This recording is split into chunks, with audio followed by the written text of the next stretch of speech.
Hello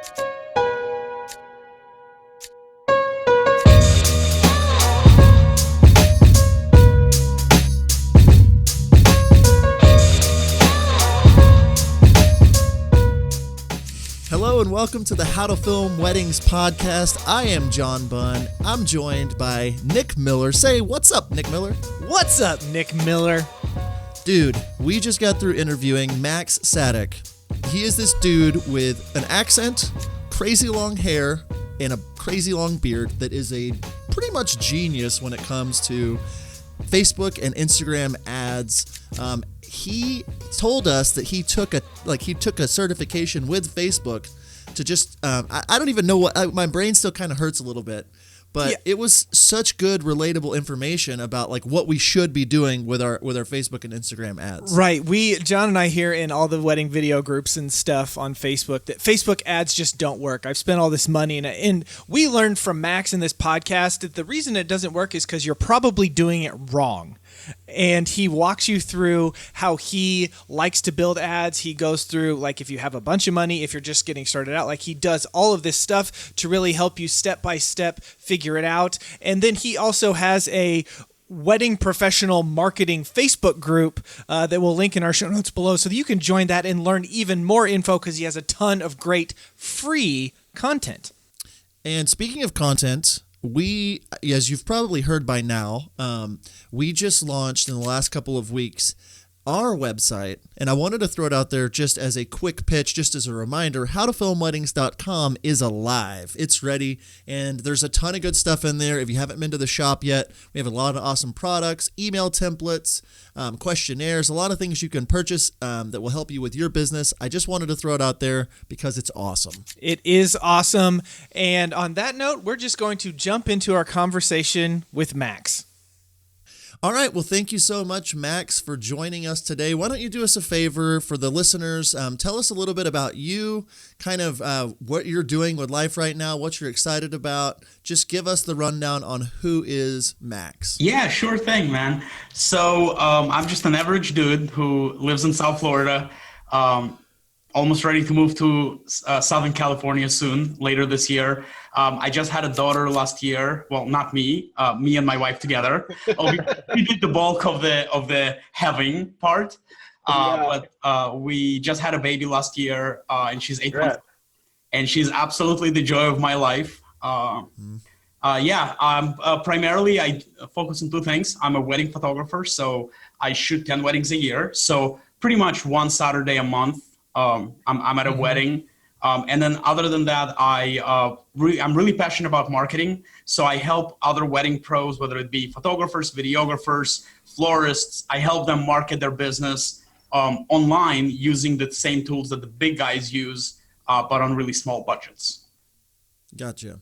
And so how long have you been shooting? Kind of that whole story. Yeah, totally. So I actually kind of fell into this. I used to have a construction company, was doing pretty well in that world.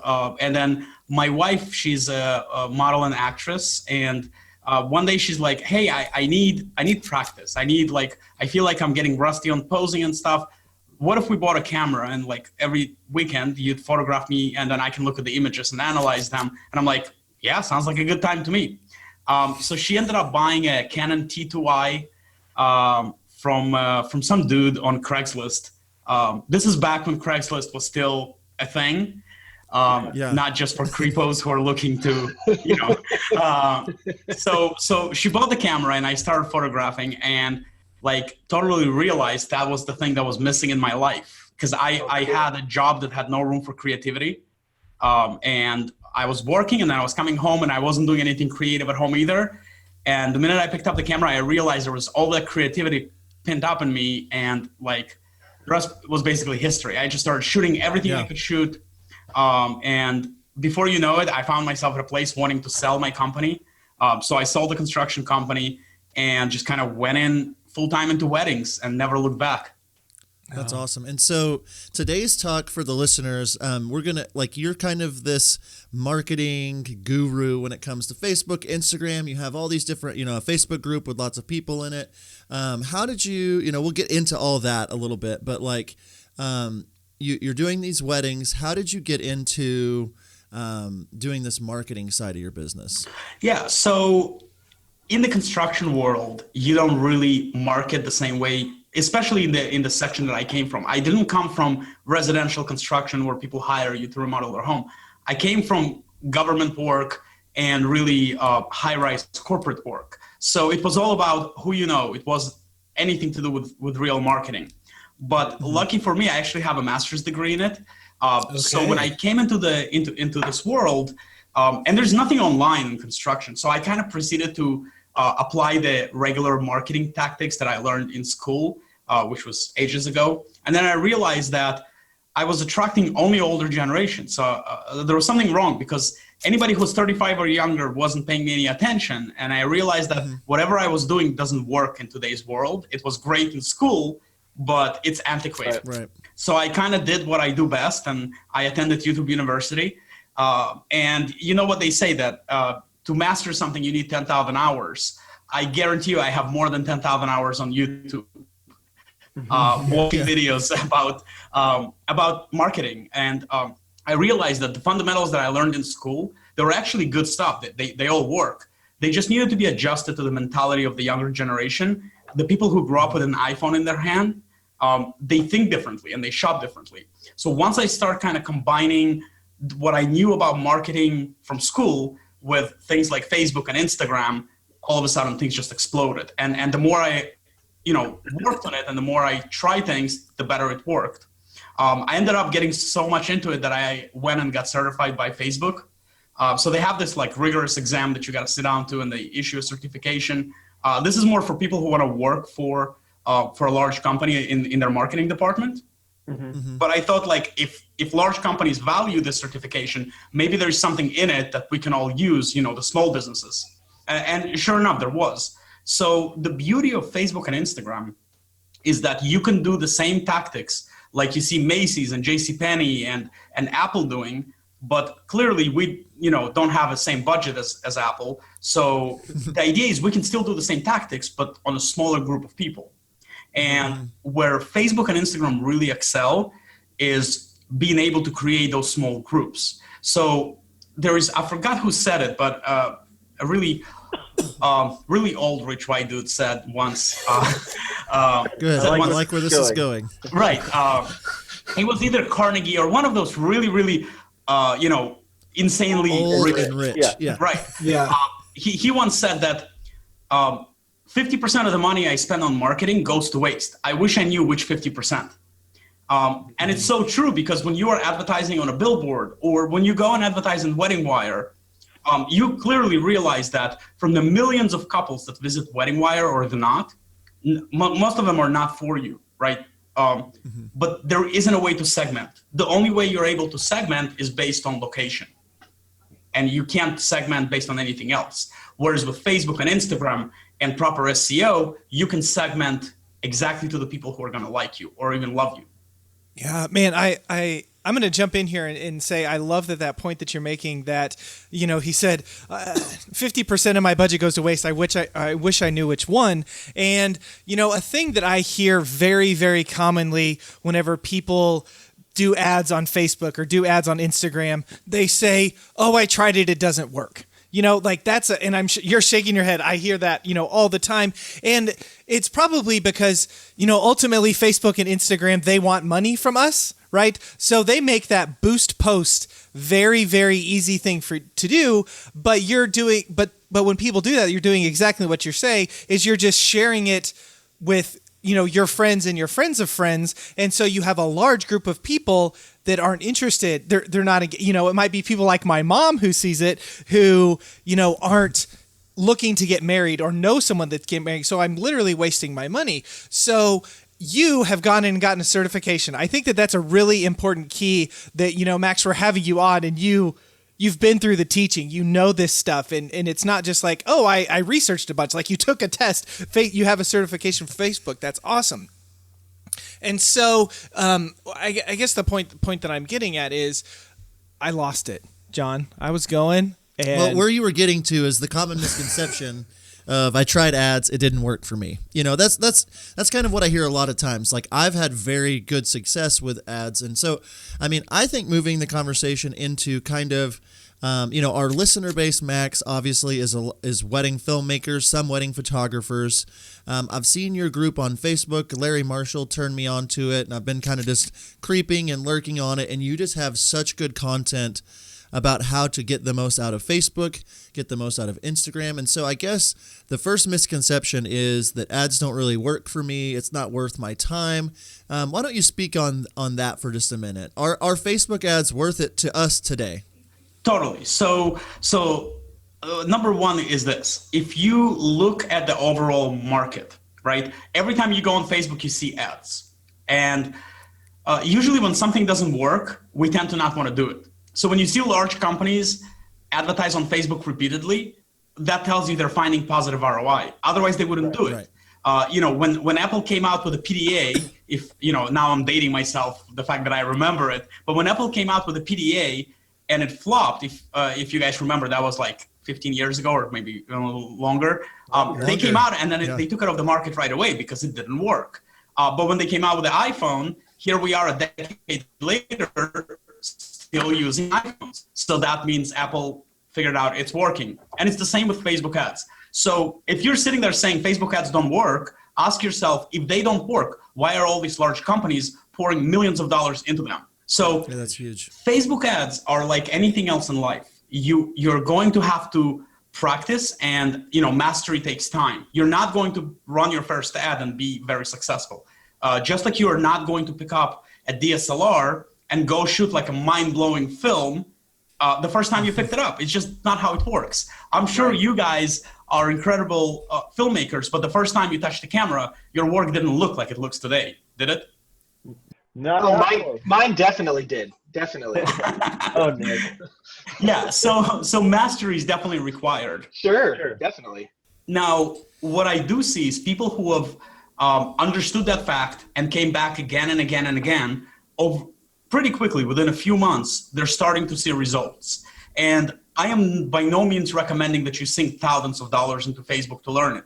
You can practice. Facebook allows you to run ads with as little as $1 a day. So while you're learning and practicing, maybe all you spend is, $50 or $100 for the month. But, look where you failed, look where you succeeded. The main reason why I see people fail with Facebook is failing to understand two things. One, they're failing to understand that they're selling a piece of art. Your film is a piece of art. And just like any other piece of art or anything that has to do with taste, it's not going to satisfy everybody. So even if you put your video in, your video for me may be the best video I've ever seen in my life. And my wife may look at it and say, nah, I don't like it at all. So that's number one. If you're not getting the right following and your work is you can objectively look at it and say, yeah, my work is decent or it's crap. If your work is decent, yet you're advertising and not getting results, then you're probably advertising wrong, right? You may be advertising to the wrong people that are just not liking your work, or you may be failing to understand, and that was the second point, is that the ad itself is just one little piece of a bigger puzzle. Think of your marketing or of your funnel as a relay race, right? If your ad is runner number one in a relay race, and your ad is a freaking the best runner in the world, like literally has beat every world record. It's Usain Bolt from Jamaica, who holds gazillion gold medals. Right. But your ad grabs the customer, which is the baton in the race, and brings them to your landing page or wherever you've sent them. And that landing page is the second runner. Well, guess what? If your ad is the best runner in the world and it does a fantastic job at bringing people to the landing page, but your landing page is one-legged, you're not going to win the race, right? And even if your landing page is fantastic and it does a great job of bringing the customer to your inquiry form and getting an inquiry out of them, if you suck at closing the deals, sorry. So everything needs to work along the way. It's not just the ad. The ad has to be good, the landing page has to be good, and your sales process has to be good. And when all three are good, that's when you start seeing results.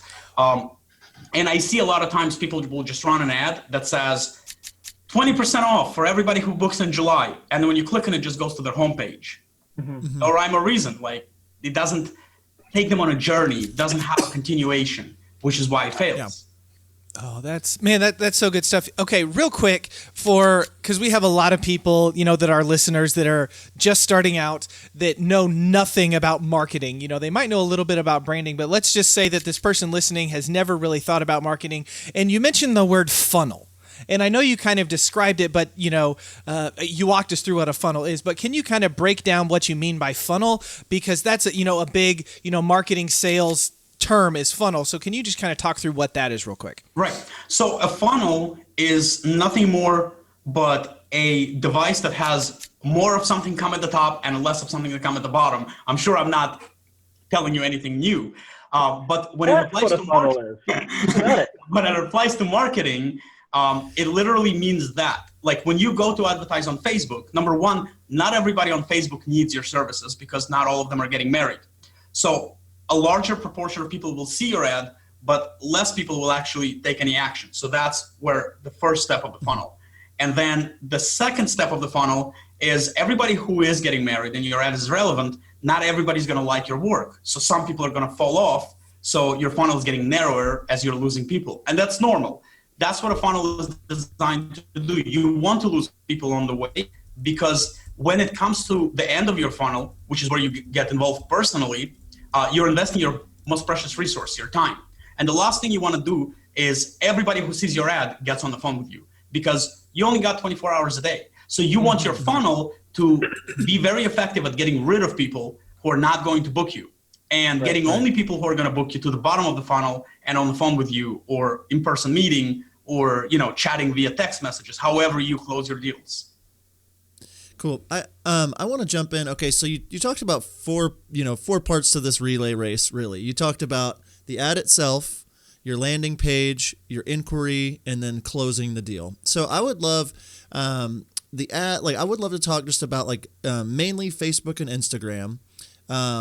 What are some tips that you would maybe have for a wedding filmmaker, wedding photographer to create an ad besides just like a 20% off kind of thing? What kinds of things are you teaching your students on the kinds of ads that they should be making for these platforms? Mm-hmm. Yeah, totally. So first of all, good news is that, in my opinion, it works even better for filmmakers than it does for photographers because wait. Can you say that again? It works better. It works better for filmmakers than it does for photographers. And here is why. You guys have something that we don't. You have video. And video is the name of the game today. People prefer to watch video than read articles. This is what we do now. We watch video for everything. Mm-hmm. So are you saying that wedding videographers are more important than wedding photographers? Can we get you on the record saying that real quick? You can get me on the record saying that wedding videographers will have lots more success with Facebook ads if they do all the same that wedding photographers do. If you follow the same steps, you'll have better results because you have a very powerful tool. And here is why. So Facebook has this thing that allows you to retarget people, and I'm going to explain in a second what retargeting is, but allows you to retarget people based on how much of your film they watched. So retargeting that's awesome. Simply is a fancy word for going back and tapping somebody on the shoulder again. So imagine this scenario. You've selected a group of 1 million people that you've identified that would fit with your buyer persona, right? You've identified that you like to work with people who love pizza and who are in their 20s and who live in New York and whatever. You've identified a bunch of criteria and resulted in a pool of 1 million people. Now, we can all agree that not everybody in that 1 million people are going to love your videos. Well, here's the benefit that you guys have that we photographers don't have. You can run an ad with a highlight film, and based on how long of that highlight they watched, then you decide whether you're going to retarget them or not. So that's so cool. Think about it. Somebody who has watched only the first 15% of your film and moved on probably liked it less than somebody who watched 95% of your film. So then you go back and say, everybody who's watched the majority of my film, I'm going to go back and tap them on the shoulder several more times because I'm going to assume they enjoyed what they watched. Otherwise, why would they sit there for a minute and a half or two and watch a highlight film that they didn't like?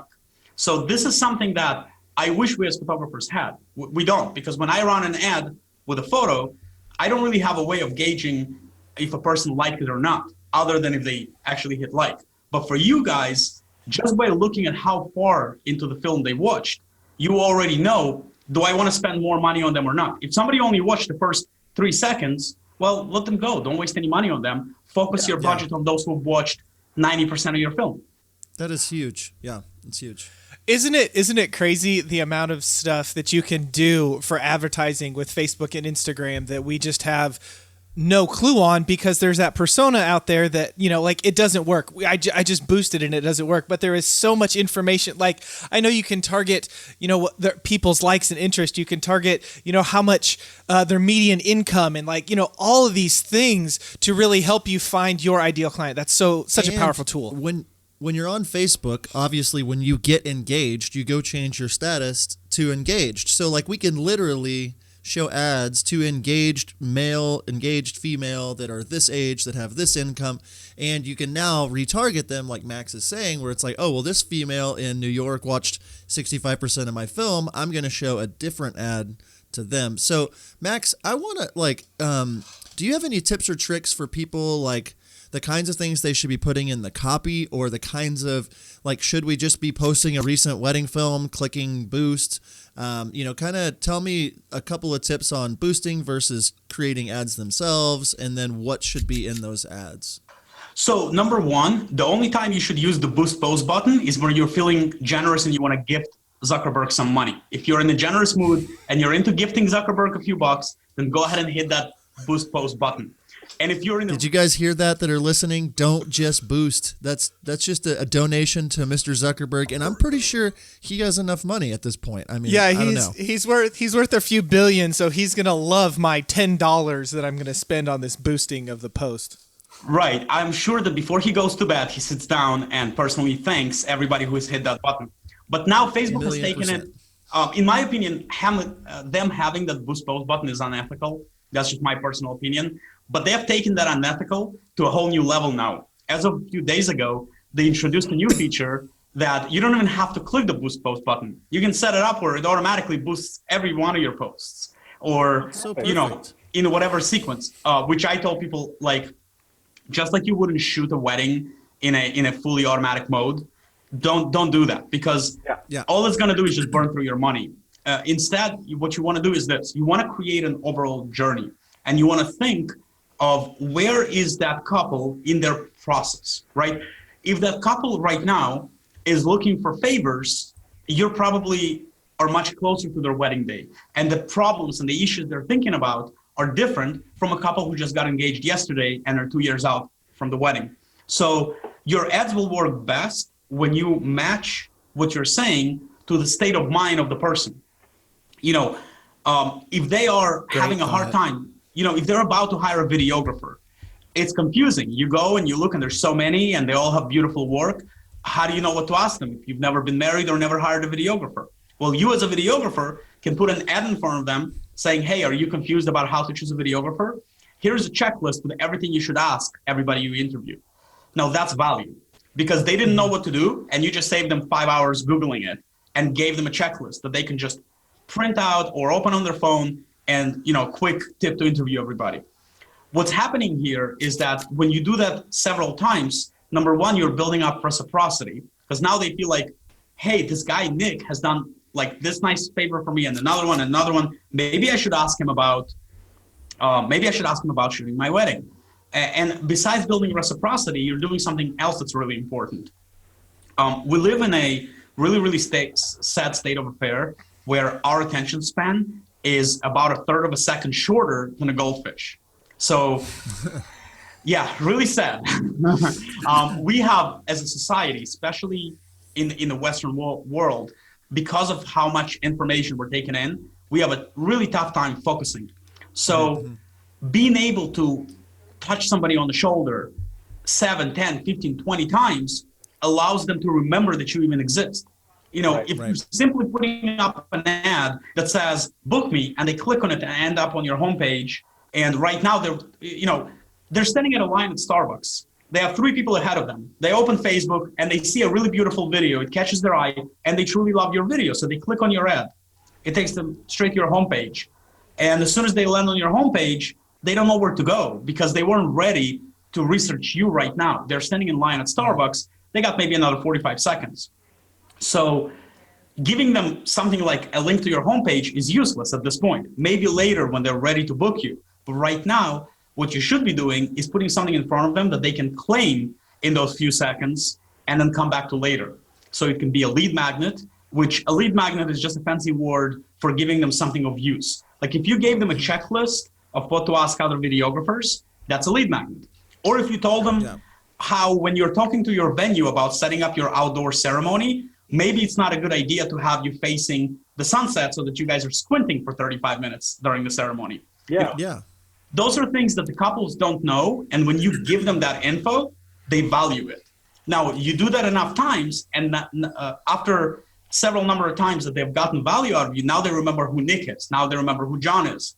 So when they actually ready to shop, they're not going to go and Google videographer around me. They're going to go Google Nick Miller. That's a huge difference, right? Mm-hmm. Mm-hmm. I remember when we were shopping for our wedding photographer, that was before I was in this industry. We've had a problem where we went on Wedding Wire and we looked at a bunch of photographers. And then when we were ready to actually make moves, we couldn't remember who we liked. So we went back on Wedding Wire and everybody was in a different order. We didn't remember their names. And it was like, hey, do you remember that photographer with a green background photo that was like next to a plant? I was like, yeah, what was his name? I don't know. Yeah.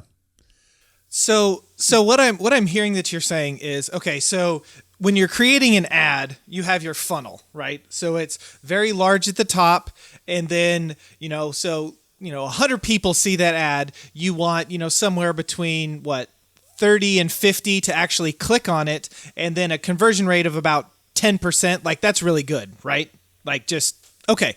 So just throwing those out there. But in order to get from really large to smaller, you need to almost think of it as like a stair step approach, where you have the ad, which is the first step, and then what's step 2, what's step 3, what's step 4. So you actually shouldn't just, hey, I want to create this ad. I'm going to throw my video. I'm going to say, hey, we'd love to work with you. Click on my thing. Go to my website. Don't do that. Like, actually think of a journey. Actually think of a process to get them from the ground floor to step up their staircase so that they want to reach the top, which is ultimately booking you, right?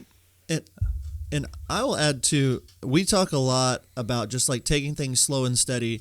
Gary Vaynerchuk, who I'm a humongous fan of Gary V, talks about like not trying to score on the first date with people. It's like he says, romance the girl, take her out, buy her a glass of wine, get her a nice glass of dinner, meet her parents, you're taking them on a journey. Like if you want a wife, you don't just like try to score on the first date. And so I think a lot of us in our business, we're like, okay, we're going to run this ad. We've got $100. And if it doesn't book me anything, Facebook ads suck or Instagram ads suck. And the mindset really should be, hey, I'm going to try to get myself out there to make some connections with people, to give them something, and then to give them something again maybe, and then retarget and give them something again, to become a trusted voice, just like what we're doing with this podcast. It's like people, when we first started, didn't trust us or know who we were until we gave information and gave. And, we just launched our website, and now people are purchasing things from us because we've built a relationship with them. This is kind of the same thing. It's exactly the same thing. Like, you couldn't have said it better. And just to kind of give a simple overview of what a funnel could look like. And side note, you haven't heard me distinguish between Facebook and Instagram ads. That is because when you're using the ads manager, it's the same. You can literally set up one ad and have it run on both. And if you use square assets, like if your video is square, then it'll look great on both. It'll look great on Instagram and it'll look great in Facebook. If you're going to run it in stories, obviously, then you want to match that format. But here's an example of how a simple funnel could look. So you identify how your buyer persona looks. And then after you've identified it, you've ended up with a pool, let's say, of 1 million people. And then you run a highlight video to the entire 1 million people. Then you say to Facebook, hey, everybody who's watched my video for more than 50%, And you don't want your, just to run a 20-second video, because then 50% would only be 10 seconds. You want to run like a minute or 2-minute video so that 50% would be substantial. It means they purposefully stopped and watched. So you run your video, then you come back and you say to Facebook, hey, everybody who's watched at least half my video, let's show them an ad for a free checklist on how to find a venue. So now what you did here on the first step, you've segmented in 2 buckets. Bucket A, everybody who didn't like your video, we're going to throw them away. Bucket B, everybody who loved your video, and we're going to keep them. Now we're going to come back to that smaller group, bucket B, and we're going to put the checklist in front of them. Not everybody is going to take it, but those that take it have shown us that they are interested, they're serious. Now we're going to come back in step 3 and go only to people who took you up on that checklist and give them something else the second time. And then if they took you up on that, then maybe you come back and on the third time, you tell them, hey, would you like to see how a full wedding film might look? And if they're really interested, they will click on the ad, and then they can go see like full-length films in your gallery. So now after that, if you notice that they've hit your booking page, then maybe you retarget them with some ads that show reviews. So every step of the way, you're changing how you're talking to them. In the beginning, you were not talking at all. You were simply showing a video, whereas now, 4 or 5 steps in, you're showing them reviews of other couples, because by now they know who you are and they may be interested. So every step of the way, you're changing your message to match their mindset, and at the same time, taking them from the cold aspect all the way to the warm aspect and ready to book. And is this something that you have to manually learn how to get, because I think if I'm listening, I'm thinking, yeah, I want to do this. Is this something in the product that Facebook offers that's pretty easy to navigate to do all this stuff? Or is this something that you need a little bit more training to do to actually get the ads to automate and do this? I mean, what does your process look like? Are you continually going in, every day and trying to change the ads? Or is this something you kind of set it, get it going, and then let it run for a while? So yeah, the second. Look, I go every day, but that's because I manage accounts for a bunch of other people. So, I'm not looking at every account every day, but I am in there every day to look at something. But if you're just running your own account, you should be expecting to spend, in the beginning, for the initial setup, probably a full day. If you want to do an initial setup properly, landing pages, getting your videos into a square format, that's going to take a full day, if you want to do it right. But once you fire it up and everything is working, in the initial couple of weeks, you may be spending a little bit more time just tweaking things, and maybe you realizing that one copy works better than the other. But once you've worked out all the kinks a few weeks in, it's essentially on autopilot. You should be going in once a week just to check up on it, and maybe once a month swap out to a different video so that it doesn't get old. But that's about it. Overall, you shouldn't be spending more than 15 to 20 minutes a week, maybe tops an hour and a half a month. So it shouldn't be taking you more than your basic blogging or SEO activities taking you. And can you do this with, a lot of the people listening, they may have an extra $50 a month or $100 a month to spend on something like this. Is this worth it for such a small number? Or is it something where you should wait till you have more money? Talk to me about that. Yeah, it's totally worth it, even if all you can do is spend $1 or $2 a day. Now, don't think that if you're spending $1 a day, you're going to go booking 300 weddings a year from that. It's just not going to happen.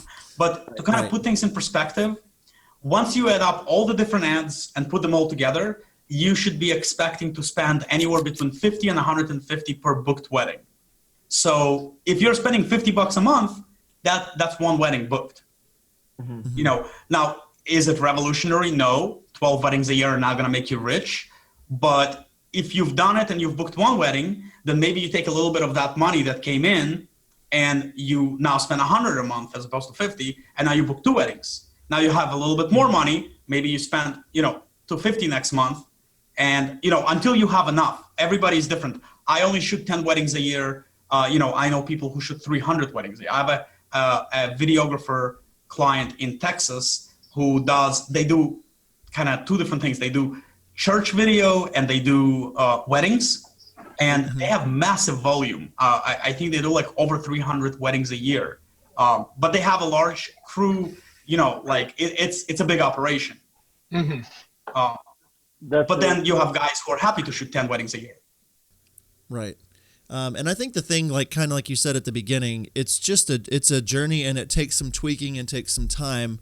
I think most of us, and the comments that I hear just about people saying that these kinds of things don't work, you have to be consistent, especially in this day and age with the incredible, we talk about we have one thumb swipe of attention, and not just trying to sell them on that first date, trying to get them into that.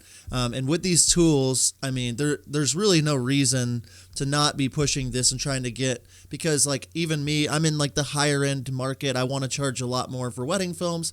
I can target people that are in that market, in those zip codes, making those kinds of purchases. So it's definitely one of those things. And we'll talk a little bit about how they can get more information, from you or get connected with you. I know you have some Facebook groups and things like that.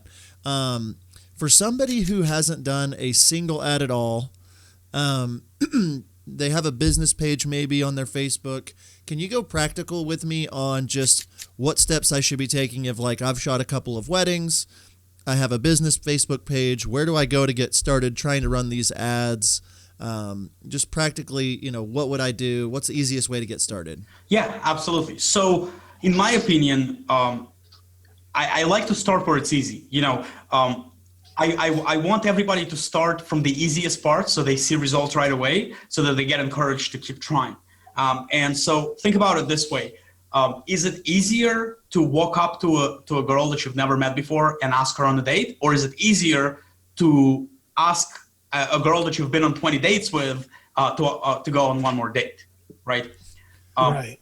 So my recommendation would be, rather than running ads to brand new people right at the beginning, maybe you start with people who are already interested in you. What if you did something like this? You probably know that when you get an inquiry, you're not the only filmmaker that's getting an inquiry from that couple. They're guaranteed inquiring with other filmmakers as well. Whether it be 3, 4, 5, 7 others. Wedding Wire, according to their survey, says that they'll inquire with 7 other vendors of the same category. Wow. So what if you did this? What if you told Facebook that everybody who's filled out my inquiry form should now see for the next 2 weeks ads with reviews, right? These people already told you they're interested in you. Otherwise, they wouldn't waste their time filling out a form. But now, while they're shopping with other filmmakers, every time they go on Facebook, every time they go on Instagram, every time they go to millions of websites that are part of what's called, Facebook has a network outside of Facebook. It's called Audience Network. And essentially, every time they go to any of those websites, they see a little feature film, and then right above it, they'll see a review with 5 stars of the couple. Now that starts creating something in their mind while they're shopping around, right? And you can do a really deep impact with just a few dollars a week, because you're advertising to people who are already hot leads, right? So that's strategy number 1. Just retarget your thank you page. Now, simple tip. If your website, when I fill out your contact form, if it doesn't redirect to a thank you page, you need to go change that like right now. Like literally finish listening to this episode and then go make your form redirect to a thank you page. The reason being is that when it redirects to a thank you page, and the only way to get to that thank you page is by filling out your form, there is no other way to that page, we can then deduce something really important. We can then deduce from that fact that anybody who's been to that page has inquired with you. So when you go to Facebook and you say retarget this specific URL, you're essentially telling Facebook retarget everybody who submitted an inquiry form. That's smart. Oh, wow. You're so good at this. You're so smart. It's like you took a test and you know a bunch of stuff. It's like the reason why we're having you on the show.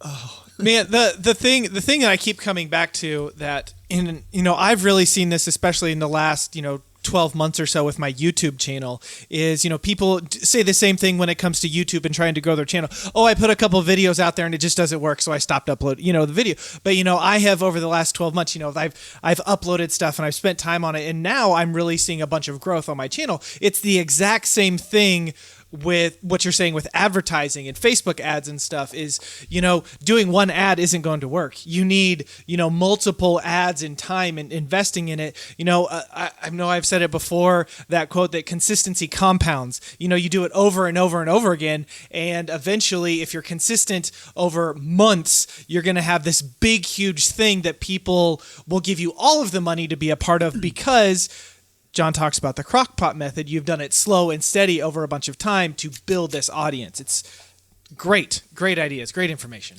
Yeah, right. It's the same thing with Facebook ads. Like, guys, I want to assure you, I'm not some kind of genius. The only reason why I'm so good at it, it's because I've sunk more than 10,000 hours into it. So proficiency is something that builds over time. You don't just wake up proficient one morning. Yeah. This is all such good stuff. We talked about the first little, part of the race being the ad itself. You also mentioned the landing page. I want to talk for a second just about maybe some tips that you might have if I have a bride that has gone to my Instagram ad or Facebook ad. They click over. Should they go to my homepage? Should they go to, I know we said maybe like a download link or something, but like what kind of tips would you recommend just on where to send people if they do click the ad? Yeah, 100%. So your ad is essentially a door to a room. Now imagine this. Imagine that you're walking in a long hallway in an office building, and you look at a door, and on the door it says, Dr. Schneider. When you open the door, what would you expect to see inside? A doctor's office, right? The doctor. Yeah. Right. Yeah. What if you open the door and all of a sudden you are outside in a park? Like, wouldn't you be like, what kind of drugs am I on? Yeah. But that's what people do on Facebook all the time. So what you want to do is your landing page, you told them you'll do. And the second thing, it needs to remove any and all distractions. So you don't want them getting distracted and clicking on navigational menu or anything like that. Yep. So a good landing page will have one objective, not 2 or 3 or 4, just one single objective. And it's going to, in a streamlined way, from top to bottom. Remember, people scroll with their thumb. They don't want to go right to left. They just want to go up, from top to bottom. And it will bring them to the one action. So for example, if you're running an ad that tells them click here to download a checklist, when they click it, the top of the landing page, which is called above the fold, which is the area they see as soon as they land, it should look similar to the ad, have similar assets, and it should say the same thing. If your ad said download a checklist, the first thing they should see on the landing page is scroll below to download the checklist.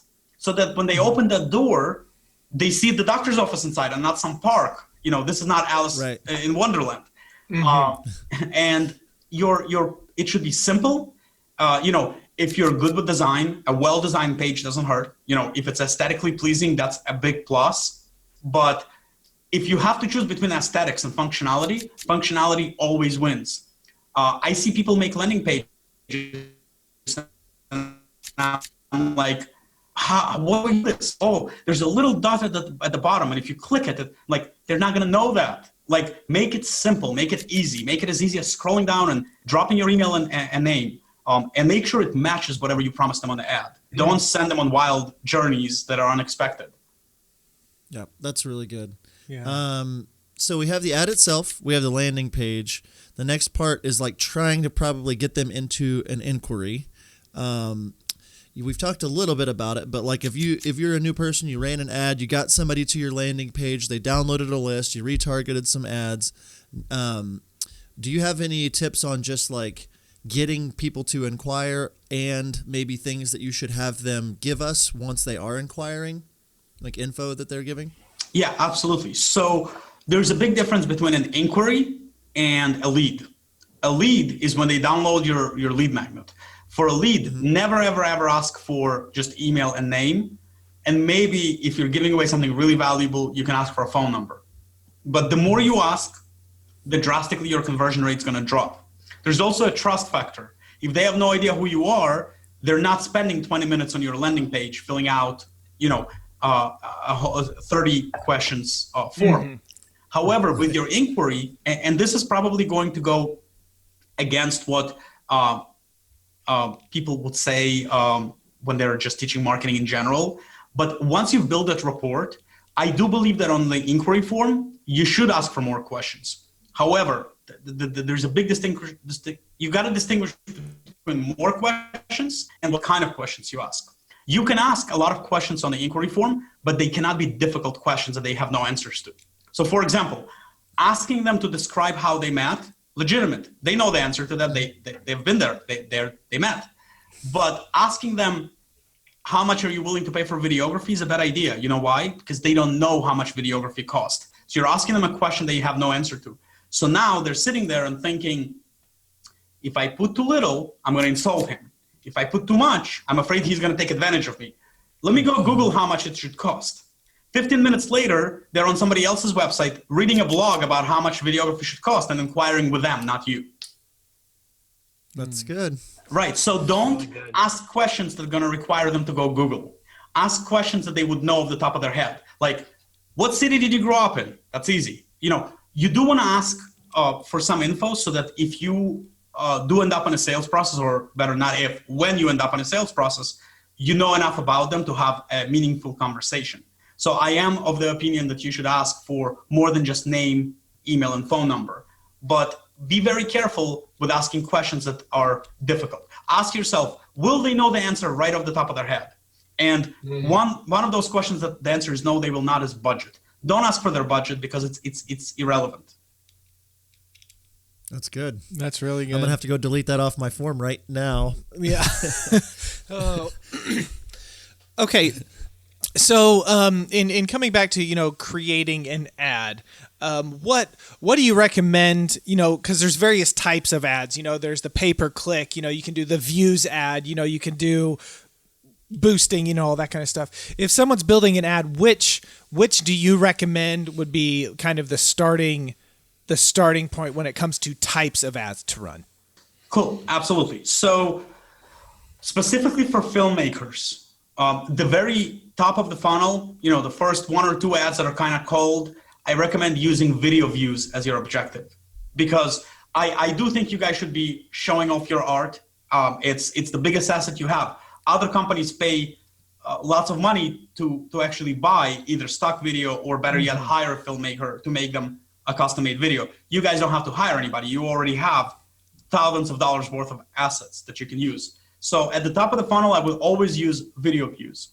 As you progress through the funnel, once you're ready to start bringing them to your website, then you're probably going to want to use either traffic or conversion, depending on what purpose you're bringing them to your website. If you want them to fill out a form, then it's always going to be a conversion ad. A conversion ad implies that you need them to convert from one state to the next, i.e. fill out a form and click submit. And then towards the end, when you're running reviews or something that's post-inquiry, at that point, I recommend running a messenger ad. That is if you are going to be attentive and answer in a timely manner, because once they've already inquired, if anything is holding them back is something that they might want to ask a question about. So when you're running an ad that once clicked allows them to immediately start talking to you via messenger, that allows, if it comes to their mind and then they see your ad, they click on it, and while they're talking to you, now you're in a conversation and you can take them into your sales process. So it just depends where you are in the funnel. Yeah, it sounds like, Facebook has one of the most robust and beefy tools for advertising, and the ability to segment. And it's a incredible tool. When I started in 2007, you just couldn't. Facebook didn't have business pages, and so it is an intimidating thing, but like it was with my YouTube channel, or like it is with anything, the more that you get to know it, the more that you mess around with it, the more videos you watch, the less intimidating it gets, and the payoff for doing it and learning it is quite huge. It's one of those things where, like, you're gonna, like on my YouTube channel, when I first got going, I was like, how do you even upload a video on this? I'm used to uploading videos like this, and so like now I can get on YouTube, the Creator Studio, and know everything that it's very, I'm used to it. And so my encouragement to the people listening is just spend time inside of the platform. Just spend time trying to build these things. You're not going to know everything at the beginning. And then surround yourself with people that are really good at it, and teaching it. And so I wanted to talk to you, Max, just about, I've joined a Facebook group that you started. I want you to, I know you don't love to pitch your own stuff, but I really want, I think the people that are listening, this is scratching the surface and people want more. So the journey that they could take with you from this podcast, where do we go to maybe, start diving a little deeper with you? Sure, absolutely. So when I first started, I realized that this is really powerful and it could help a lot of other photographers. And I kind of like, obviously everybody wants to make money, and I do have paid products. I have one-on-one coaching and all that other stuff, and an online course, and all of that is great. But I realized that sometimes people are not ready to spend money. They may be just getting started, or they just need to make some money first before they spend money. And I didn't want to hold all this information as a hostage in exchange for a ransom. So what I did is I started a Facebook group where I literally, there's no fee to join, there's no fee to be in the group. And I share pretty much everything I know, obviously not all in one sitting, but once every week or two, I sit down and I do a live video where I do a screen share, and I literally just teach inside the platform and how to do it, how to build. And then the videos stay recorded in the group. There is a section there that's called units, and all of the videos are organized by topics. So even if somebody's coming in now, even though they weren't there when I taught it live, they can still watch all these videos and post comments with questions. Now, the side benefit of the group that I didn't even realize that was going to happen, and it ended up being the most valuable thing about the group. I originally started it just so I can teach people, but it turned out to be an amazing place to brainstorm. There's about 2,000 people in the group. They're all in our industry. They're all in the wedding industry. And a lot of them are freaking really smart. So you'll go in the group and you'll post a question and hey, what do you think I should do with this ad? And you'll post let's say your video. And all of a sudden you have all these talented, smart people are telling you hey, I think if you did it this way, it'd be better. And before you know it, you've gotten yourself a brainstorming session that would have cost you thousands of dollars, and you've gotten it for free. Yeah, I have gotten so much value out of it that to me, that's the best part of the group. It's not even me teaching, it's having all these other really smart people that are sharing their knowledge willingly without expecting anything in return. Yeah. What's the name of the group for people to search it? So I actually made a URL to make it easy. So if you just go to marketingbymax.com, that'll redirect you straight to the group. Okay, perfect. So marketingbymax.com. We'll link it in the show notes, obviously, of course. I've been a part of that group for about 2 weeks. So I've just kind of, like I said, been lurking and watching, and the content that you're putting out there, you should we should be paying for it. It's that good, and so it's really cool to meet people like you that are giving back to the community. I know you joined, the How to Film Weddings group. You've been kind of, doing the same, I think, for our group and stuff. So we'll definitely link that group and kind of, make sure that, we're connecting our people to you, and it'll be in the show notes as well. Before jumping off, the last thing that was, that on my list here. So we had the journey of, the ad itself, we had your landing page, your inquiry, and then we had the closing. I want to hear just real quick from you tips on closing the deal when it comes to selling your product. We talk about it a lot, but I'd love to hear from you on kind of some tips or thoughts on, we've taken them through this journey.